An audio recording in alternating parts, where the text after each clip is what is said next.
Have you ever wondered why you keep running into the same type of problem, only in a different place and with different people? Why does it seem that the harder you try to repair your life, the more stuck you feel inside a pattern that looks familiar?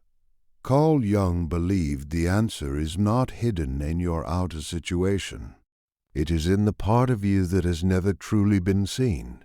According to Jung, you have never experienced reality in a direct way. Everything you call life first passes through the unconscious before it becomes something you feel and understand. The people you meet, the conflicts you enter, the emotions you struggle to control, all of it expresses psychological structures working quietly in the dark. You do not only live in the world outside, you live inside the way your mind interprets that world.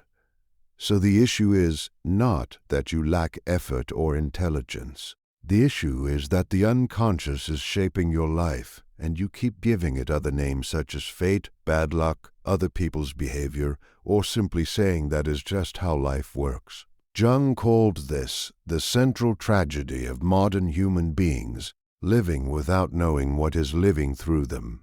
This is not meant to give you more theory. It is meant to slowly uncover what is truly happening behind the problems you face, again and again. And if you begin to see it clearly, you may understand why Jung believed that the moment consciousness appears, the restless search slowly begins to end. You may have misunderstood what life actually is. Most of us step into adulthood with a quiet belief that life is something happening outside of us. The world follows its own rules and we just react to it. When something feels wrong, we quickly search for the cause and circumstances in other people or in wrong decisions. We change jobs, change cities, change friends, change plans, hoping life will finally feel right again. But Jung argued that this assumption already leads us away from the truth. What you experience every day is not pure reality. It is your psychological experience of that reality. Two people can stand in the same situation and live in completely different worlds. One feels blocked, another sees possibility. One feels heavy pressure, another feels meaningful challenge. The outer world does not change that quickly. What changes is the inner structure that receives and interprets events. When you do not recognize this, you confuse your personal feeling with the nature of life itself. You believe you are seeing truth, when in fact you are seeing how your mind is translating the world. From that confusion, many consequences begin. I once knew someone who worked in technology for several years. From the outside, everything looked stable, a steady job, good income, no visible crisis. Yet slowly he began to feel tired and empty. He did not hate his life, but something felt missing. He changed companies, learned new skills, tried different environments. Each change brought short relief, but the same dull emptiness returned. From a Jungian perspective, this is not mainly a problem of wrong choices. It is a sign that he was trying to repair life from the outside while the voice asking for attention was inside. Jung said, humans are very skilled at adapting, but we often mistake adapting for living. Adapting helps you fit into society, meet expectations, perform roles, and keep everything functioning. But living, in Jung's understanding, requires contact with your inner world, with questions of meaning, value, and your own path.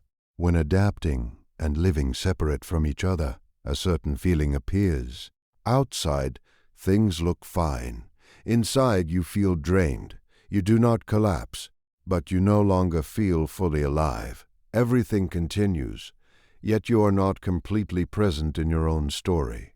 Many people enter this state without noticing it. They blame stress, age, responsibility, or the cost of maturity. Jung saw it differently. He saw it as a sign that the inner life has been ignored for too long. Life is not punishing you. Your psyche is trying to be heard. Imagine life as a map that was already drawn before you arrived. You can travel far on it. You can follow the main roads and stop at safe places. Everything appears organized.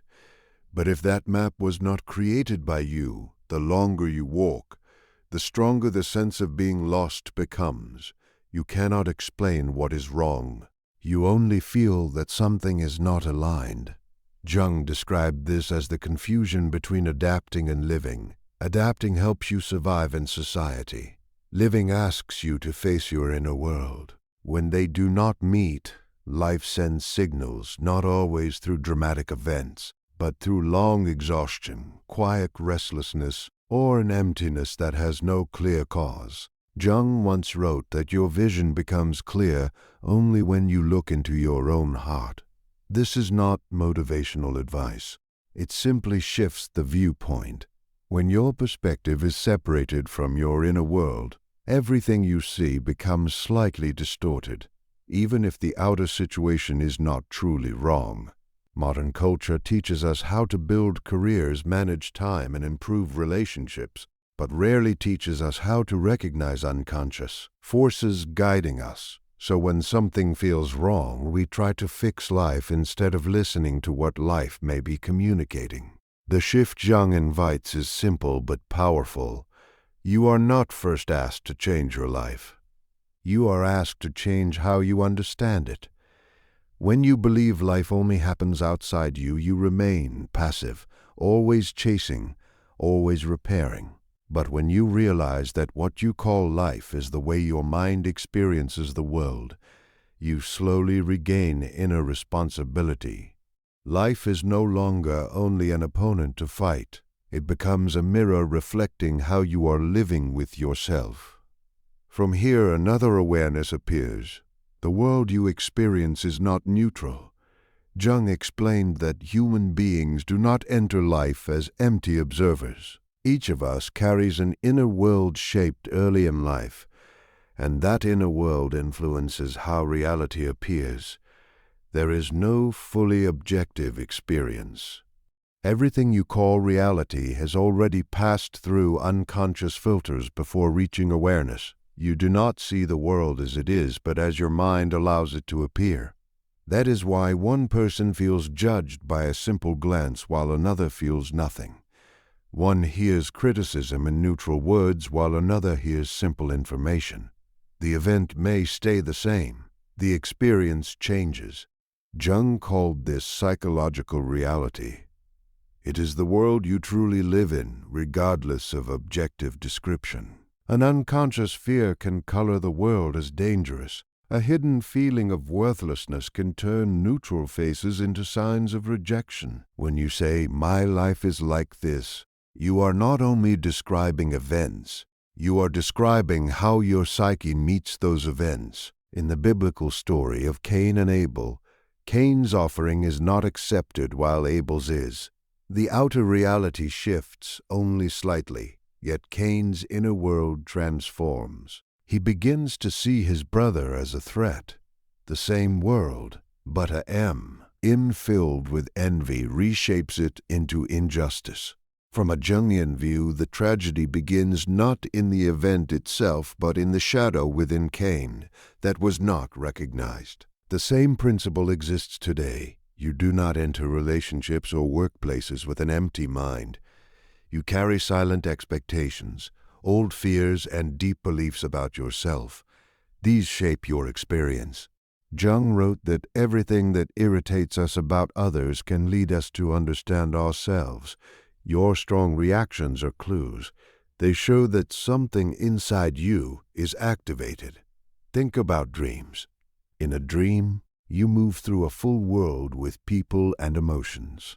While dreaming, it feels real. Only after waking do you see that it came from within. Jung suggested that waking life works in a similar way, only more hidden. Your daily world is like a dream you forgot, is partly shaped by you. When you begin to see this, questions change. Instead of asking why this keeps happening to me, you may ask what in me is being touched. Instead of asking why the world is so difficult, you may ask how I am entering the world. Jung does not give fixed answers because the answer is personal.